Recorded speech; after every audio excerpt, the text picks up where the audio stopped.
Hey, my community, Jeff back again, doing another video on some recent acquisitions I got. So recently, basically, in a previous video, I showed some stuff I got from High Roller Records, and it's basically recently found a new distributor, not a new distributor, a distributor new to me that carries the High Roller Records at a reasonable price in the U.S., making it easier to acquire some of these. And so I had bought some recently from him, including that new Warlord I showed in a previous video on Warlord. So while I was at it, I ordered a couple other items that I did not even realize had been reissued on High Roller Records in the past months. One of them back at the end of 2023, I think the other one, and some of these, they've been in the past year. Some of them as recent as just a couple months ago. And these were some products by the singer Rhett Forester. Now, you may or may not know who Rhett Forester is. Real briefly, Rhett Forester was the singer for Riot. I've mentioned Riot a lot in the past because of the recent Riot 5 releases and stuff. But so he came in and replaced Guy Speranza in the early days of Riot on the Restless Breed album. He was on the Riot Live album, the second one, not the one with Guy that's older. And he did Born in America.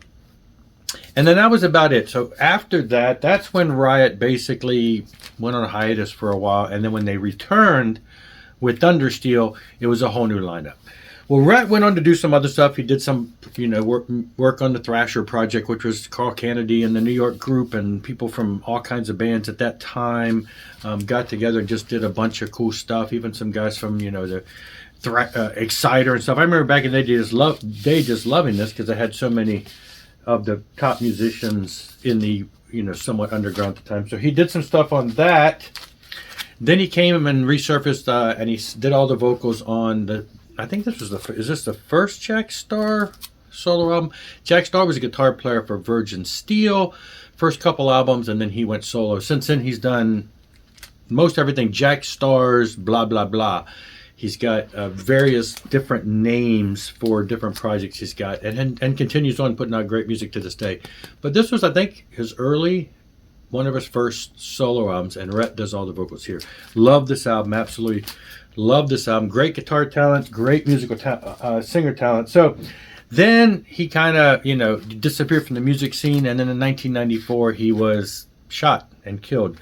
I remember reading about it in the magazine. It really hurt because I'm like, he was one of my favorite singers back in the day, but went to an ATM. What was the story? Went to just a random person, came up, tried to rob him, shot him, something like that. But there had been some sessions and stuff over the years where he recorded some additional music, and those have been released on vinyl. Now, I have, after his death, his family group, music group, had released a lot of recordings on CD. There was I had the CD Hell or High Water, which is a compilation of a bunch of stuff from different recording sessions. I at some point sold that. I don't know why I don't have that now. It looked just like this, same cover, Hell or High Water.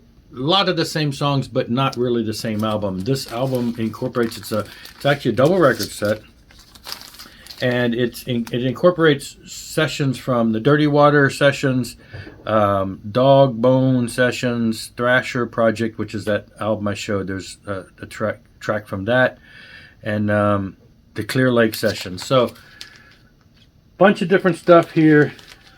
First time on vinyl. I think I just got black, nothing here. High roller treatment, so it's got a poster of the cover. I won't pull it all out. It's got like a promo shot. Great package put together of a lot of the material he did. Now, I thought, that was it, but no, sure enough, there's a second one called The Canadian Years. Additional recordings, tracks 1 through 8 are the Dr. Dirty sessions, and then 9 through 11 are Black Symphony sessions. So some more recordings. These from Canada. Try to get that back in there.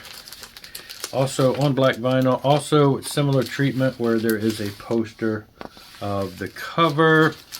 I don't think there was there's an insert.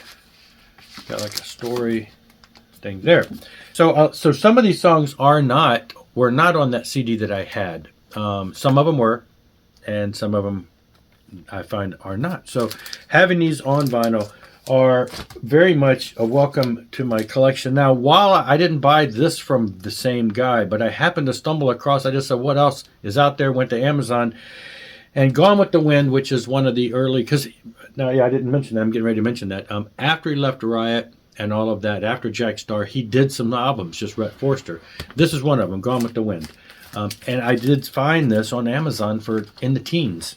I forget, $15, which is crazy for a High Roller Records. $15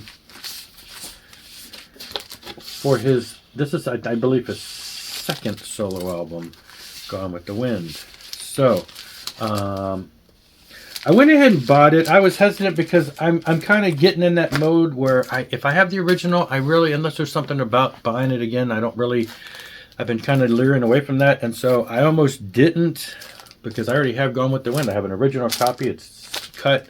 It's got the hype stickers. It's still got the shrink on it. And I am 100% satisfied with usually the sound of the originals over the sound of a lot of the remakes. You know, unless there's something different about it. But anyway, that was his second solo album. His first one, Even the Score, which I did see that, yes, High Roller Records did do a cover, a re-release of this. Same cover. But I did not buy that one. That one was not in the teens. And again, I'm not sure if I'll go after that. I remember when we moved to New York and I went to the record, I didn't realize this album had been out back in the day. And this would have been in the early 90s. Might have been before he passed. Might have been right around the time he passed. But I still remember to this day. We had moved to New York in 92, 93, maybe early 94. So he was almost passing. Early 94, moved to New York, Long Island, not really New York. Long Island, different view, different feeling. And I remember going to the record store and finding a copy of this album in the cutout bin. I didn't even know it came out, but I was so thrilled because I loved Rhett Forester in the day. Somehow I missed out on this, and I grabbed it and have loved it ever since. I still have that CD. I still have the exact same CD I bought back in that day. So then when I got back into vinyl, I had to go track this down because I love this album. So I don't know. Will I be forced now that I've got everything else by him on High Roller Records, including Gone with the Wind? Will I be forced then in my subconscious mind to eventually get the reissue of that just to have the complete set? Who knows? We'll see.